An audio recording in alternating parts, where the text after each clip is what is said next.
or not to be? That is the question. 'Tis nobler in the mind, blah, blah, blah. Raise your hand if you've ever heard a quote in the beginning of a speech and you had no clue where it was going. It happens sometimes. Now, if I had asked any one of you to come up right now, tell me that entire monologue with the oomph and the passion of some of the best stage orators around. Raise your hand if you think you could do that.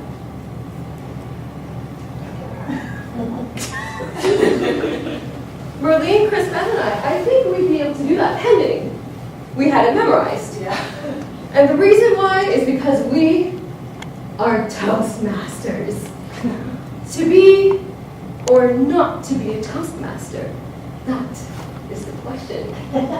If that's not the cheesiest introduction to a speech, I don't know what it is. Fellow Toastmaster, sorry, Mr. Toastmaster, fellow Toastmasters, most distinguished guests. Over the last few weeks, I've received so much praise from you about the work that I've been doing here and also the standards that I've been setting for you as well. And I thank you for that. And also for the fact that some of you have told me publicly, and others of you have come up to me personally and asked me, what is it that I did to get to the stage? I've only been a Toastmaster for 2 years. So what I wanted to do was, I wanted to give you some of the value that I was able to take and share with you some of the strategies and objectives that I used to be able to help you with your Toastmasters journey. Now quickly, hands up if you've been here for a year or less or are a guest. Good, there is relevance. Perfect. So, but before I share with you my strategies, the objectives, and my observations, let's go way back in time. I will tell you a little bit of my story. I was born in the hot sunny weather in northern Manitoba, and then I immigrated to Toronto. Let me tell you how much I miss the mango trees and the coconut trees because they were non-existent. After that, when I came here in high school, my competitive sports was the math competitions. And that's when I learned sportsmanship, and I did a poor job at it because I only won twice. My best friend won the other 2 times. And he still sucks because he still won them. Poor sportsmanship on my part. After I finished high school, I went to university. Thereafter that, I went to journalism. So I studied journalism, and I do a lot of TV reporting, senior news reporting with Rogers Television on my off time. So I have had practice with presenting. And one of the things that they've taught me is we have 1 minute live clips that we have to do. You probably see it. There's an accident on the road. So there's been 2 cars, and they got to an accident right now, and everyone's flocking around in the fire. Oh my gosh. So, and we have 5 sentences that we're supposed to say. 1, what's the news? Number 2, what is it we're experiencing? Number 3, why is it relevant? Number 4, who said what? And number 5, what's the next action? So from this, some of you might be wondering, why am I at Toastmasters? The reason is I ramble. I ramble a lot. I have very convoluted thoughts, and sometimes I'm thinking a little bit too quickly to want to speak, so I mix up my words. So, well, that was one reason. The second reason was I need to keep my dad accountable. To make sure he should as well. He's not here today. That's okay. No, but really it's because I ramble. And the thing is, all of us here have an objective to be at Toastmasters. Some of you might be feeling that you want to become a better public speaker. Some of you just want to be able to communicate in the first place because you might be too shy. For me, once again, it was rambling and just slowing down my thoughts and thinking clearly. But at the end of the day, we all want to be better communicators. And with better communication, we become better leaders. And with that ado, I'd like to share with you a little bit of what I've done. So when I first joined in May 2012, I came in with a bang. My introduction to the group, John, do you remember? Yeah, I don't know what too long. I was one of those people. But then after that, here's what I did. First, I started observing what a lot of people were doing. Because I really had no clue how to start off as a Toastmaster, what it meant to be a speaker. I'm sure a lot of you are doing that as well. And then I didn't speak. Oh, my table topics were long ago. But I didn't speak until I got my manuals. And Joan actually gave me a really, really good suggestion. Read the manual front to back before even doing your icebreaker. And then when you do your icebreaker, just read it again, just so you know the objectives that are coming up in the future. So that means I want to make sure that when I was up in the front here, the speech that I was able to present to you and to the audience was still going to be a fulfilling speech. So when I had my topic, I wanted to make sure the organization would still be there, even if the goals of the outreach were not organization. I wanted to make sure that the floor spacing and the gestures were there, even if the gestures were not the objective of that week. So one was observation, number two was reading through that manual as much as I could. And let me remind you as well, when it comes into observing the people around you, there's a few things I definitely noted. When I listen to Radha Tailor, I listen to Dilesh. I don't have the humorous wit that they have, and I've always wondered how they've been able to drop down a punchline in a snap. I think it's excellent, but it's something I want to learn. When I listen to Anne Marie and her vocabulary, it's a vocabulary that metaphors I would not even think of using, but that's why I listen to Anne Marie. And with every speaker when I come up here, I'm always trying to find out what is it that I can learn from you when you speak. And then I make notes and a message. So after that, I make sure that the speech that I'm presenting up here, I meet the objective. Sometimes we see speakers come up here and they give a fantastic speech, but unfortunately, we are grading on those objectives to make sure that competent communicator foundations are set. So if you are presenting, or if we are presenting a speech that deals with eye contact and doing the reading notes, then obviously the objectives are not met. If you're coming up here to talk about vocal variety, but then you're very monotone, but then you're very gesturing, have you met those objectives? So I made sure my objectives, I want to rip them apart to shreds. I want to check marks across there in the excellent category, and nothing else was going to be substandard. So I always had my goals. The other thing I always wanted to do was I actually went outside of Toastmasters to observe speeches from TED Talks. Because one, I could read the transcripts. Two, I was always able to see how other effective speakers present. There's a complaint that people have that may have joined Toastmasters and left, that we focus too much on the superficial presentation. I don't know if any of you have read that. Hopefully not. Shh, it doesn't happen. But it's actually a true statement. It has been repeated on the internet because we do say, make sure you have the eye contact. Make sure if you're speaking, have good gestures. Point one, point two, point three. But listen to TED Talks, you have a visual in the back. I don't know if you look at the visual or how you present. And finally, last but not least, was that I went to visit other clubs. We have around 30 of us in this room. So that means I get exposed to 30 speaking styles. When I go to the area contest, I get to add on 8 more, so 38. When I go on to a division contest to listen to them, I get to add on 8 more. So we're now at around 46. I go completely to another club, and then you're adding on more and more again. And the more exposure you get as a Toastmaster and as a speaker, is more you get to pick up on to see what to you do you want to take and what's going to make you an effective communicator. So far, are we so good? Yeah? So when it comes to speaking, observation and listening. Now the other thing I've always loved to do, I love to evaluate. I think evaluation is the God's gift to Toastmasters. I think it's the greatest tool ever, and for many reasons. But the main one is, when you evaluate, when you evaluate, oh, there's a chair again. When you're evaluating, there's a few things you have to do. And this is what I learned from her name is Charlene Norman. I don't know if many of you have actually met her name. You know the less conference you would have. Charlene used to be a member of Toastmasters here. Was she one of the founding members as well? She was one of the 6 founding members of Brampton Speakeasy Toastmasters 4 years ago. And Charlene is also the district treasurer, which she was last year. But she was one of the most impeccable evaluators that I've ever met. And I wanted to say, Charlene, I want to be just like you in evaluation.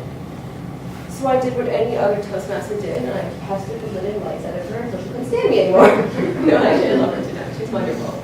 And she was great because she gave me so many resources about evaluation I wouldn't have ever thought of. And you're thinking, wow, like, the people that get to the top, what do they do? And you realize afterwards, they know these little small things that we never, ever got our hands on. So, between Charlene and then I used to watch John a lot. John is great when it comes to having content. Thing is, we have different evaluation techniques. And things other people have been able to grasp his actual techniques so well. And with me, I come up here and I'm like, okay, I'm going to do John style. And I forget John style. And become his Radha style. And then from John, I've gone to Joan. Because Joan, I was so precise and detailed whenever she gave her evaluations. But there was 4 things that the 3 of them did so well, and I wanted to embody them. And hopefully you will embody this too. 1, they were always encouraging. After any of them evaluated, you knew you were in safe hands and you wanted to be up here the next time, use their suggestions and move on forward. It was amazing, fantastic. The second thing they did was that they were detailed. It wasn't just, yeah, it was a good job, guys. Yeah. No, there was a punch to it. There was substance. It was delivered so well and just in tune. The other thing they did was they made sure that if they gave you an improvement, they gave you a suggestion how to do it. So you weren't just coming up here and they were just like, you need to work on this. It was more of, okay, come up here, in order to improve or make your speech stronger, try doing this, and they would give you an example. So because of the 3 of them, I started coming up here and I started grading evaluations. I'm like 6 months in, I was up here every single week. I was like, I'm going to nail evaluations. And I forgot about my speeches. I was like, I'm going to nail my evaluations. And then I forgot about the chair role. I'm still going to nail those evaluations. And the reason why I love doing that is because the more I evaluated and the more I gave the suggestions, I was able to pick it out, the more I had to focus on the presentation in the front and say, what is it that they're doing that I like? What is it that they're doing that I would improve on? And how now am I going to use that in my presentation so I can deliver to you a speech that you will enjoy and you will understand? So evaluations, Toastmasters already claims that evaluations is one of the most important roles for that one reason. You could have an evaluator that came up there just like, what use is that going to be to you? To have an evaluator that really nails down what is it that you're doing wonderful and where or what is it can you do to make you go from good to great? That is magic. Absolutely. So that was speaking and that was evaluating. The third thing was table topics. I'm not going to lie to you. I don't know the magic of table topics. Like, people said I did a good job because I won some ribbons. You always magic me very well. Thank you. But in reality, I don't actually know if the purpose of table topics is to practice impromptu speaking, or if it's to do a mini speech, or whether it's to do conversational style, or whether it's to just elaborate and have fun with improv. All of the above, oh my God. There was no way I could easily go up to someone and be like, have you ever wanted to be lazy? Can you imagine someone going up to a conversation and saying that? They'd be like, what? It doesn't make a regular conversation too. So I never understood table topics. Sometimes I thought, I was like, okay, yeah, I'll explain it. Color's blue. I can talk about blue. There were other times, Joan had this word at an area contest, courage. And everyone started off with, it was curiosity. Curiosity kills the cat. Luckily, Joan was one of the only people that didn't start with that. But it's like, really, are you going to go up in a conversation and say, curiosity kills the cat? Yes. But last week, when Chris Beth made the presentation, was it last week? 2 weeks ago. Chris Beth made a very, very good point with what she was presenting. 2 things. Number 1, you prepare. Number 2, you practice. And number 3, you present. Simple, easy, but it's so true. But the other thing I really, really liked what Chris Beth said, and you summed it up so nicely. You have a beginning, you have a middle, and you have an end. That was explained to me previously. I think that's probably one of the most important things. Because when I listen to certain table topic people, or great speakers, Ryan comes to mind. How that man does it, the dots connect together, and 1 plus 1 in my head does not equal to you, and he makes it equal to 5. It's like making s'mores. And it's like I would have like a s'more, like a small marshmallow, and somehow he would manage to grow that into like 3 times the size, so it's something a lot more delicious. That's how I imagine table topics. If you can imagine table topics like that, I think it's absolutely eloquent. So once again, prepare, practice, present, and also beginning, middle, and end. Those are the magic words I have for you for table topics. And after that, I got nothing. But last but not least is the leadership part. So when I was here, my mentor, when it came to speaking, she was fantastic. But I didn't know what the questions were to ask me. And that to me was a huge problem because it's when I started going to the conferences and seeing other people that I learned, oh, that's what you do?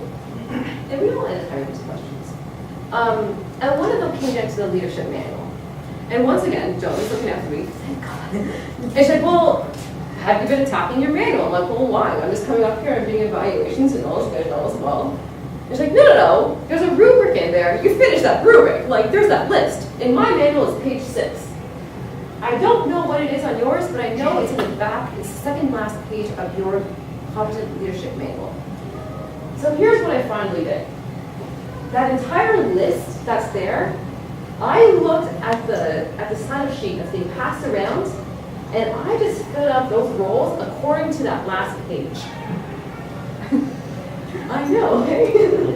And here's what it did. Number one, I made sure that I was meeting those objectives, and I was understanding what the role was. Actually, you know what? Before I can continue, we should know this. Raise your hands if you've been completing your leadership manuals. If you've been signing those roles. Come on, guys. Not too hard. But that's literally what I did. I just took up all of those roles, and then I just lined it up according to, so you did, week 1, first box, week 2, the second box. And here's what it did. It forced me to take on roles. It forced me to be involved with the club every week, and it forced me not to be fearful of the role. Let me tell you, I have never presented a toast here before, about 2 years here. Every time I have been a chair, I have messed up so bad. Like, I forget about new members. I'm like applauding in the middle of a minute. Like, I am really bad. But at the same time, the fact is, if I need help, someone's going to be there for me. If I fall, someone's going to recognize it, and they're going to shout it out, and they're going to help me. And because of that, all those fears about taking on any of those leadership roles, anything from general evaluator to Toastmaster to chair, they all seem to disappear so quickly because you always know you could fall flat on your face and someone's going to be there to help you to pick up the pieces, and then you're going to get a second chance. So you can do it again, and when you do it again, you're going to do a much better job the second time. So I strongly urge you, fill out those leadership manuals because it's so easy to do so, and you're going to enjoy doing it. So once again, to be or not to be a Toastmaster, that really is the question. It really comes down to what are the strategies and the observations you take on, to really fulfill the roles you want to do. It really is all about who are the people you're asking questions to, what are you talking about, and how far are you going to stretch your limits. And if anything, always, and even if you need to sit in your chair, take on what you consider to be the simplest role and somehow just get involved. And if you're still unsure, go around to any of the clubs and just watch them. Remember, Toastmasters is in over 125 countries. When you go on vacation, there is a Toastmaster club. I'm not even kidding you. Chances are there'll be at least 13. Use it to your advantage. The most amazing things comes out of it. But at the end of the day, the way that you become a Toastmaster is your own choice, and your growth out of Toastmasters is your own choice.